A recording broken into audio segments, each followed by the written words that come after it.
Welcome to Putting Geometry on the Map. My name is Gary Walton, but you can call me Mr. G.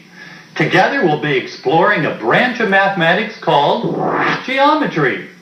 We'll have lots of fun learning new terms, new concepts, as well as making a few new discoveries. Come on and join me.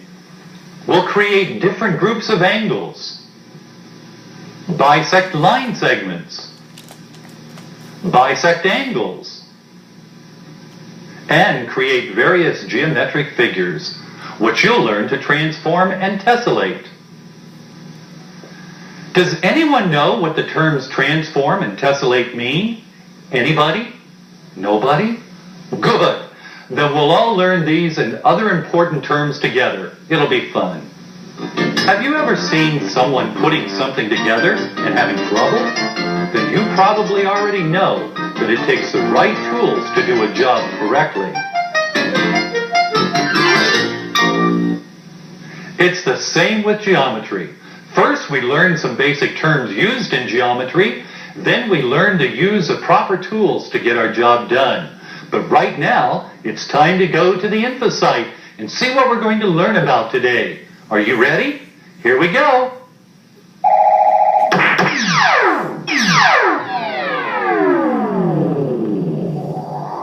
Let's see. Point. Path. Line segment. Line and ray. These are all important geometric terms that we'll be learning today and applying to our work in the weeks to come. We'll start with point. You've all heard the word point used before. On a map, for instance, we often look for points of interest.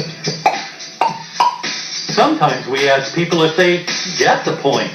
This is a way of asking them if they understand something. But in mathematics, a point is an exact location in space. It has no width, it has no length. It's just a point.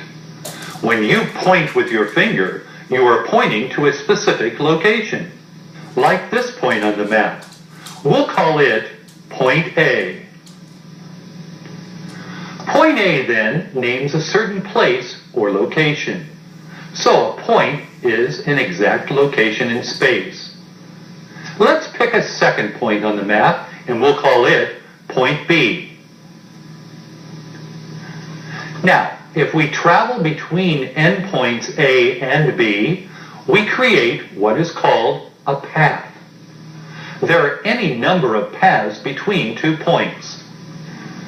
I could go this way. Or I could go this way. Or I could go this way. Or I could go this way. I could even go this way. I could go this way. Wow, I'm getting tired just thinking about all the paths I could travel just to get from one endpoint to another. So, a path is a set of points passed through in going from one endpoint to another endpoint. Now, let's go back to our endpoints A and B. If we find the shortest distance between these 2 points, we create what is called a line segment. A line segment is the shortest path between 2 endpoints. Or, we can define a line segment as a portion of a line that has a defined beginning and ending. You can measure a line segment. It has definite measurable length. I can measure it in standard units like the inch, or I can use a metric system and measure it in millimeters or centimeters. Let's do that. I'll measure it in centimeters. This line segment is 8.5 centimeters long. Now let's put our newfound knowledge to work by comparing this line segment with this path. Notice that they both have the same endpoints, but the line segment creates a straight path or segment, while this path creates a wavy line. By measuring this path, we discover that it is longer than the segment with the same endpoints. If we straighten the path, we see how much further it stretches beyond the original endpoints. Even when I'm out rollerblading in the park, I'm using geometry. For instance, when I skate from one point to another, I create a line segment. In other words, I am skating in a straight path from one point to another. In this case, from endpoint A to endpoint B. The symbol for line segment AB looks like this. Now, if we take line segment AB and extend it in both directions indefinitely, we create a line. The symbol for line AB looks like this. The arrows mean that it extends in both directions without end. Because it keeps going in both directions without ending, we cannot measure a line. So now, let's go back to the park and take another look at segment AB. If we extend just one end of it, we create what is called a ray. A ray is a portion of a line that begins at a point and goes on forever in one direction. The symbol for ray AB looks like this. Okay, now that I've stuffed your brains full of points, paths, line segments, lines, and rays, it's time for...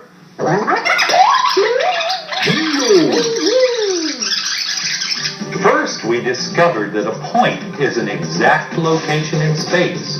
It has no length and it has no width. Second, we learned that a path is a set of points passed through and going from one endpoint to another endpoint. Next, we learned that a line segment is the shortest distance between two endpoints. Then, we learned that a line is a straight path that is endless in length.